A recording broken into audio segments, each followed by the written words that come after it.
예루살렘 포스트 등 이스라엘 매체들은 공개된 영상 중 하나에 등장하는 인질이 24살 남성 에비아타르 다비드라고 확인했습니다. 가자 지구에 660일 넘게 억류된 인질입니다. 어둡고 좁은 땅굴에서 찍은 영상 속에서 다비드는 갈비뼈 윤곽이 드러날 만큼 앙상한 모습인데요. 달력에 그린 종이를 짚으면서 며칠간 음식을 먹지 못했다고 말했습니다. 하마스는 앙상한 다비드의 영상을 영양실조에 걸린 가자지구 어린이들과 비교하기도 했는데요. 이스라엘 정부가 그들을 굶기기로 결정했다면서 인질들의 처우가 열악해진 책임이 이스라엘에 있다고 주장했습니다. 외신들은 지난 2023년 10월 하마스에 납치된 인질 가운데 현재 살아있는 인원은 20명 정도로 추정하고 있는데요. 인질 가족들은 하마스를 강도 높게 비난하고 이스라엘과 미국 정부가 인질 석방을 위해 할 수 있는 모든 것을 해달라고 요청했습니다. 잠시 들어보시죠. Hamas is using Eviatar in one of the most horrific and calculated campaigns of cruelty imaginable. A live hunger experiment. 이스라엘을 방문 중인 트럼프 미국 대통령의 중동 특사 스티브 위트코프가 이스라엘 인질들의 가족을 만났는데요. 위트코프 특사는 이 자리에서 하마스의 주장을 정면으로 반박했습니다.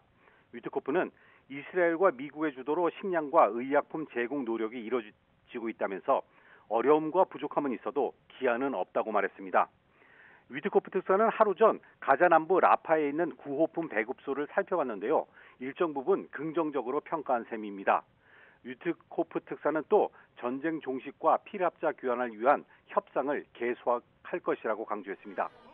그는 또 대부분의 이스라엘 사람뿐 아니라 가자지구 사람 대부분도 인질의 귀환을 원한다면서 이는 가자지구 재건을 바라기 때문이라고 말했습니다.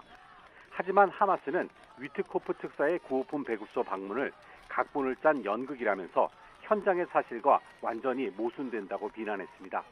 가자지구 휴전 협상은 지난달 24일 하마스가 역제안을 전달한 뒤 교착에 빠졌습니다.